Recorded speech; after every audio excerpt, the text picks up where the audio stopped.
안녕하십니까. 저는 나노바이오시스 변재영 팀장입니다. 우리 회사는 BT 생명기술, IT 정보기술, NT 나노기술이 결합된 분자진단 전문 회사입니다.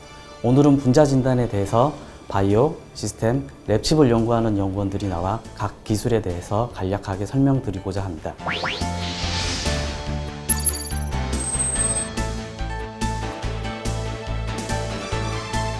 네, 안녕하세요. 나노바이오시스 바이오팀 주임연구원 노경민입니다. 최근 메르스, 지카 바이러스와 같은 감염 질환이 대두되면서 사회적으로 진단법에 대해서 많은 관심을 가지고 있는데요. 진단법에는 여러 가지가 있지만 대표적인 4가지에 대해서 소개하도록 하겠습니다. 먼저 혈액 진단은 혈액 속에 존재하는 혈액세포의 농도와 그리고 모양을 판정하는 방법이며, 임상 미생물학적 진단법은 감염된 미생물을 배양하여 판정하는 방법입니다. 그리고 면역화학적 진단법은 항원항체 반응을 이용하여서 비교적 간편하고 신속한 진단이 가능하다는 장점이 있습니다. 그러나 이것 또한 민감도와 특이도가 다소 떨어진다는 한계점이 있는데요. 여기서 말하는 민감도는 소량의 병원체를 얼마나 민감하게 측정할 수 있느냐에 대한 척도가 될 수 있고, 특이도는 다른 병원체와 구별하여 내가 원하는 병원체를 얼마나 정확하게 진단할 수 있느냐에 대한 척도가 될 수 있습니다. 이런 면역화학적 진단법과 달리 분자진단법은 이 2가지 요건을 모두 충족시킬 수가 있는데요. 분자진단법의 특징으로는 이렇게 높은 민감도와 특이도를 가짐으로써 소량의 병원체에 감염되었다 하더라도 정확하게 진단이 가능하다는 장점을 가지고 있습니다. 그리고 한 번의 시료를 주입함으로써 여러 질병을 동시에 진단이 가능하다는 장점이 있고요. 정량적 검사가 가능하기 때문에 병원체의 감염량을 지속적으로 모니터링함으로써 질병의 진행 상황과 그리고 치료 예후 판정에도 적합하다는 특징을 가지고 있습니다. 이러한 분자 진단은 최근에 여러 가지 시도를 겪고 있으며 높은 성장률을 보이고 있는데요. 점점 기기가 소형화되고 자동화된다는 특징을 가지고 있습니다. 또한 빠른 검사 시간을 충족시킴으로써 응급실과 같은 응급 상황이나 그리고 여행객의 입출국이 잦아서 그런 감염원의 지속적인 모니터링이 필요한 공항이나 검역소 같은 곳에서도 유용하게 사용될 수가 있습니다. 메르스 바이러스가 기관지를 침입하게 되면은 그 가래가 생기고 가래 안에 메르스 바이러스가 있습니다. 그럼 메르스로부터 그 유전자를 추출하는 과정을 겪어야 됩니다. 그것을 PCR이라는 방법으로 한 100억 배 정도 이렇게 증폭시켜서 볼 수 있습니다. 메르스 검사 과정은 메르스 바이러스가 들어있는 객담, 즉 가래를 채취한 후 가래에서 유전자를 분리해 반응 조사 후 결과가 나오게 됩니다. 결과가 상승 곡선이면 양성, 일직선은 음성입니다.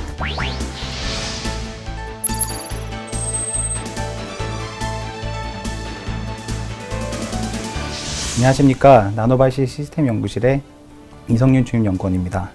리얼타임 PCR을 이용한 분자진단의 개념과 저희 회사의 초고속 PCR 장비의 원리를 소개해드리겠습니다.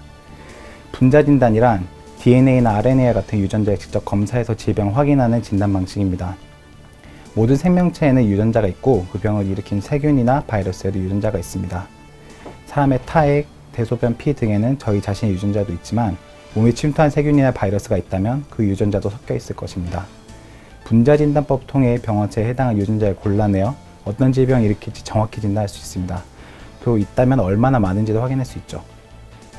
유전자는 특별한 과정을 통해 분류하고 양을 할 수 있습니다. 그 과정을 리얼타임 PCR 또는 퀀티테이티브 PCR이라고 합니다. 유전자를 이용한 실험 중 가장 기본적인 과정인데요. 리얼타임 PCR을 이해하려면 먼저 PCR을 이해해야 합니다. PCR은 한글로 중합효소 연쇄 반응이라고 번역하는데 간단히 말하면 원하는 DNA만 선택하여 복제하고 양을 늘리는 기술입니다. DNA 복제가 일어나는 데 필요한 중합효소와 다른 필요한 물질을 섞어 시약을 만들고 온도 조절 장치를 통해 95도가량의 높은 온도와 50도가량의 낮은 온도를 반복해서 가열하면 한 번 반복할 때마다 2배씩 DNA 수를 늘릴 수 있습니다. 가령 일반적으로 PCR 할 때 가열을 40회 정도 반복하는데, 그러면 이론상 2의 40제곱 1조배로 DNA 수를 늘릴 수 있습니다. 실제로는 다양한 방해 요인으로 매번 2배가 되진 않기 때문에 딱 1조배만큼 늘어나진 않지만 어쨌든 처음에 매우 적은 양이더라도 PCR 후에는 엄청나게 많은 수가 됩니다. 이때 증폭되어 있는 DNA는 씨앗 속에 함께 섞여 있던 프라이머라는 작은 DNA 조각을 통해 선택할 수 있습니다.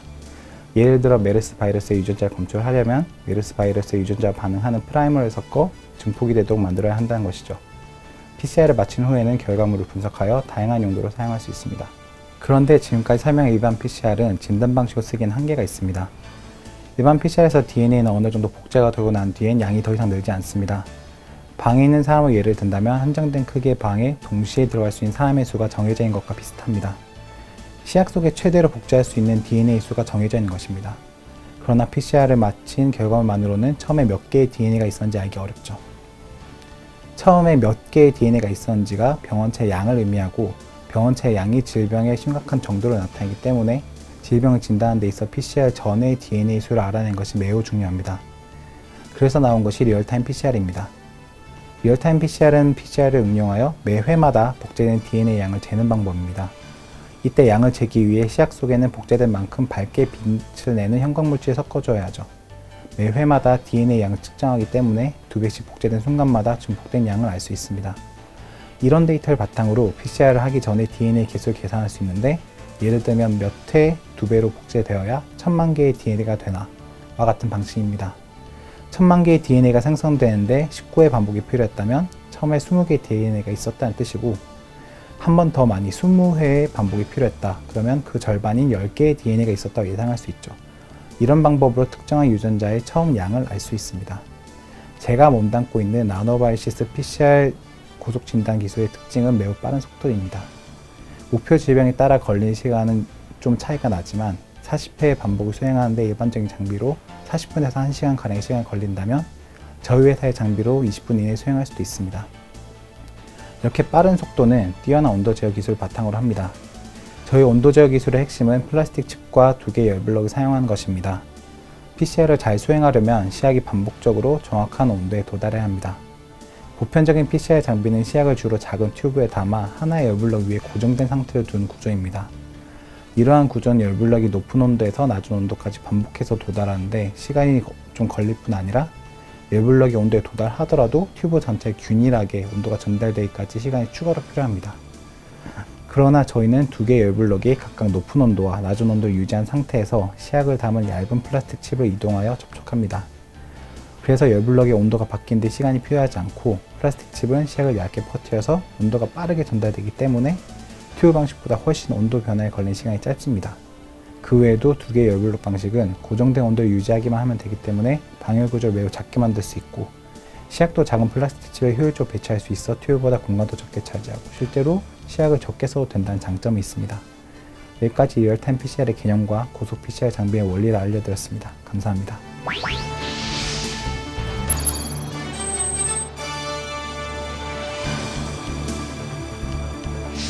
레보노 칩은 바이오 칩의 일종으로 칩 위의 실험실이라는 뜻입니다.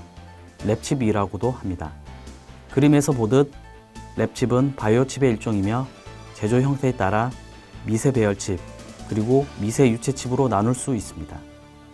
미세 배열칩은 유전자와 같은 생체 물질들을 칩 표면 위에 일정한 간격으로 배열하여 그 반응 결과를 분석할 수 있는 칩이며 미세 유체칩은 아주 적은 액체가 흐를 수 있는 통로를 만들어 그 흐름을 제어할 수 있는 칩입니다. 랩칩은 미세 배열칩과 미세 유체칩이 혼합된 형태로 반도체를 제작하는 기술이 접목된 칩이라 할 수 있습니다.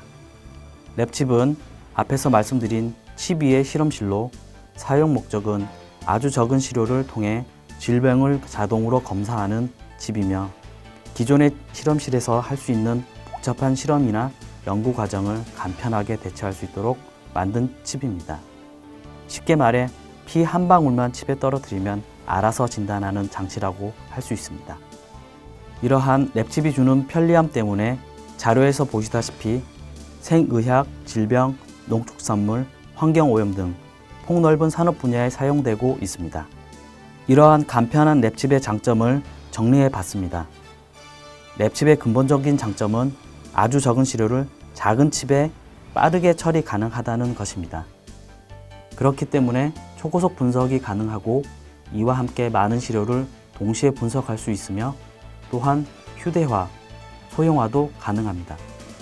따라서 이를 응용할 수 있는 분야도 증가하고 있습니다. 하지만 랩칩의 기술은 아직 발전 단계에 있기 때문에 여러 단점들도 존재합니다. 이런 문제점들을 해결한 일부 랩칩들이 시장에 선보이고 있습니다. 다음은 랩칩이 어떻게 만들어지고 적용되는지 설명드리고자 합니다. 랩칩을 만드는 기술은 리소그래피와 사출 성형 기술로 크게 두 가지입니다. 리소그래피 기술은 빛에 반응하는 물질을 실리콘 기판 위에 도포하고 자외선을 조사하여 미세한 구조물을 만드는 기술입니다. 이렇게 만들어진 구조물에 실리콘 화합물질인 PDMS를 부어 건조시킨 후 굳어진 PDMS를 분리하여 제작하는 기술입니다. 또 다른 기술은 사출 성형 공정입니다. 하나의 금형을 절삭하여 미세한 구조물을 만들고 고온으로 녹인 플라스틱 수지를 금형 내부로 주입하여 사출하는 기술입니다. 앞에서 말씀드린 리소그래피 기술은 현재 연구 목적으로 칩을 제작하는 데 주로 사용되고 있으며 실제 판매되고 있는 랩칩들은 사출 성형 기술을 적용하고 있습니다. 실제 판매되고 있는 제품들의 사례는 그림과 같습니다. 일반적으로 바이오 분석을 위한 제품들은 튜브 형태의 용기를 사용했다면 최근에는 랩칩 형태의 제품이 개발되어 측정 장비에 적용됨으로써 초고속 분자 진단 및 장비의 휴대화가 가능해졌습니다. 또한 랩칩 적용으로 실험을 위해 소모되는 제품들의 비용은 3배에서 8배까지 절감시키고 시약 사용량은 2.5배에서 6배, 시약 비용은 최대 33배까지 획기적으로 절감시키기 때문에 랩칩의 산업적 경쟁력은 높아지고 있습니다. 현재 유전자를 추출할 수 있는 전처리 기술과 추출된 유전자를 증폭하는 기술이 분리되어 개발되고 있습니다. 이들 기술들을 하나의 랩칩상에 통합하고 또한 한 번에 하나의 질병을 검사하는 방식에서 한 번에 여러 질병을 검사할 수 있는 초고속 다중 통합 자동화 시스템을 개발하는 것이 앞으로의 목표입니다. 오늘 우리는 분자 진단에 대해서 간략하게 소개해 드렸습니다. 조금은 생소한 분야이고 어려운 내용일 수도 있지만 조금이라도 이해가 되셨으면 하는 생각과 함께 소중한 시간을 내어주신 여러분께 감사한 마음으로 설명을 마치도록 하겠습니다. 감사합니다.